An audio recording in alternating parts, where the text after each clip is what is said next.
Okay, so just finished getting the engine put on. God, I can't even remember the last time I had it on, and I have never had it mounted with all the other stuff in it. And as we look down the backside, you can see that paper towel is actually inside of the carburetor trumpet, which I've never had on the engine on the airplane before. I know this because there was no hole in the firewall. So I had to put that hole in the firewall for the trumpet to come through. And it kind of interferes with that one, those wooden discs that are part of the engine mounting system. It interferes with that, but it's okay. It interferes, but you know, Dremel tool is your friend, and you adapt and overcome. So the engine is in. One thing I've never done is mount the ignition system, so I'm going to have to find a place to put that. And I'm about to put the scale exhaust system on there. That's one of the cans. Here's the tri-tips. This is the joiner tubey thingy. So we'll get to that. This is the that's the choke servo. So not hooked up. I probably won't hook it up.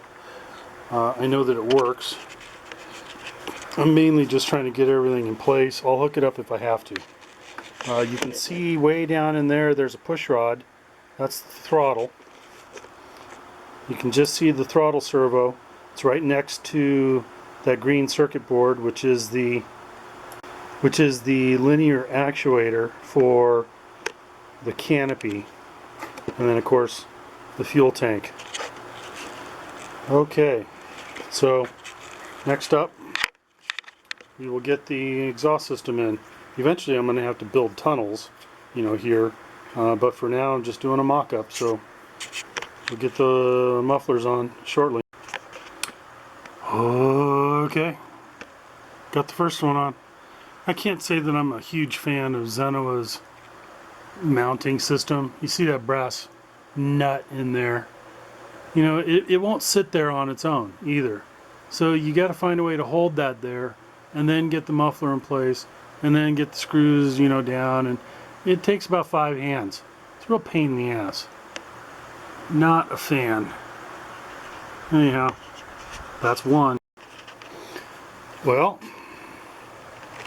there we go. We got both of these custom cans. For anybody that didn't see the videos, I don't know, a year, 2 years, I don't know how long ago.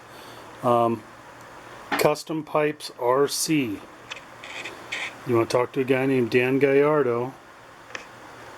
These are stainless cans. Those are stainless tri-pipes. That is the scale size. That is the correct diameter for the Zeroli Corsair, and they are positioned just right. They're beautiful. They sound good, and they give you a couple hundred more RPM over the stock exhaust system.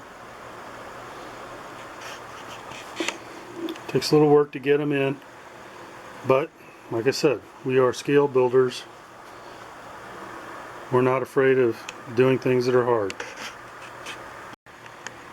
Well, you know, one of the fun things about taking 4 years to build something is that you forget about stuff. So these are the shrouds that pull all the cooling air that is available coming through the dummy engine and directs the air directly over the engine cylinders. So, but here's the thing. That's supposed to go over the exhaust manifold. So I need to get these in place before I put the exhaust on. There's an order of operations here, and I just violated it. Okay, so that is a colossal pain in the fuss putting those things on. Jesus. Who designed this amazing piece of shit.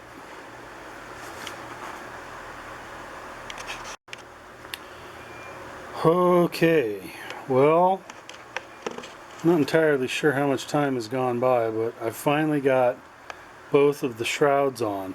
What a colossal pain in the ass. And I mean, the next step is going to be fitting the cowl on, and I don't know, for some reason I'm not believing that it's all going to fit. It's been a couple of years since I've done it, and I didn't have these exhausts when I made the shrouds, and God, I don't know. So I'll get into it tomorrow. Okay, so next up I have stuffed 3 battery packs up here. These are A123 batteries from Electrodynamics. These are 2500 milliamps. 2 of them are going to be for the radio and 1 of them for the ignition. And so one of the things that had to happen is that you can see these shrouds. I ended up having to trim quite a bit, especially off this right one. Had to be trimmed quite a bit in order to the dummy engine kind of comes up and sits flat against this and the other shroud over here, and the shrouds were too far forward. You know, they came out about 1/4 of an inch, maybe at the most, maybe it's 3/16, and so they had to be trimmed back. And I was finally able to get the cowl on.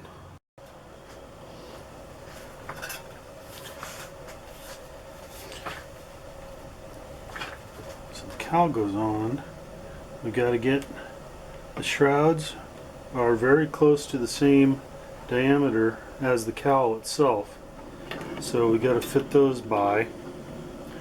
And then once you kind of get it close, those guide pins in the cowl suck it right into place. There it is. There's a magnet on the bottom, holds it all together. You can see we've still got we got some work to do up here. But we were getting close. And now we will just pop it back off of there, because I'm in the middle, as you can see, of trying to get the cowl flaps put back on, which I've kind of forgotten how those work. But that's all for now. Well, I think I finally kind of finished the initial mock-up here.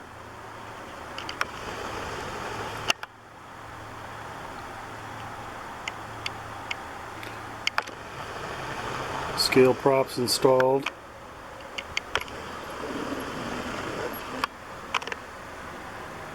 Big sucker, isn't it?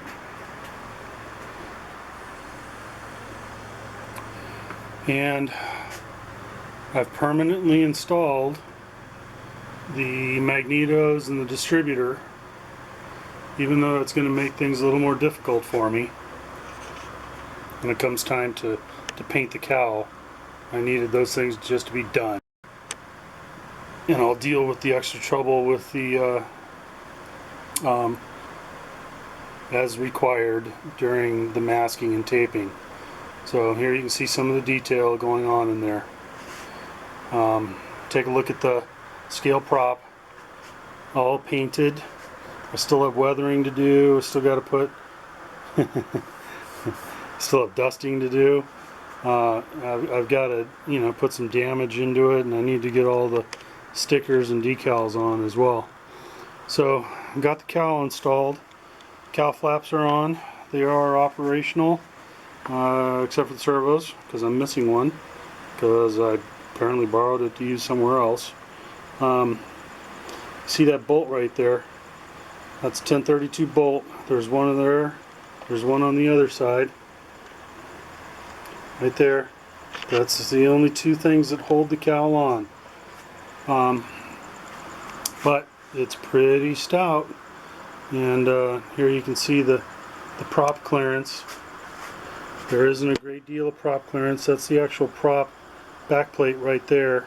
where my fingernail is, and there's only maybe a 1/16 of an inch clearance to the bell housing. We'll find out when I run this thing if that was a bad idea or not. But it looks good. That's really all that matters. So that's it for this episode. This was all about getting the engine in, and the shrouds and the mufflers and the cowl and everything else. Here you can see the oil pump on the bottom of the bell housing. It's got the Pratt & Whitney logo on it. Move this out of the way, we can see it a little better. There we go. That's just made up of a piece of wren shape, and then lots of pieces of plastruck tubing and nuts and bolts and all kinds of stuff that got drilled into and glued into place. I would say that assembly is half high sol at this point. And then it's got a 8 or 1032 bolt, I don't remember, that runs through it into the bell housing itself, and all of that's high sol together. So it's a pretty solid rock. I don't expect that will ever shake loose. So there you go. Until next time, later.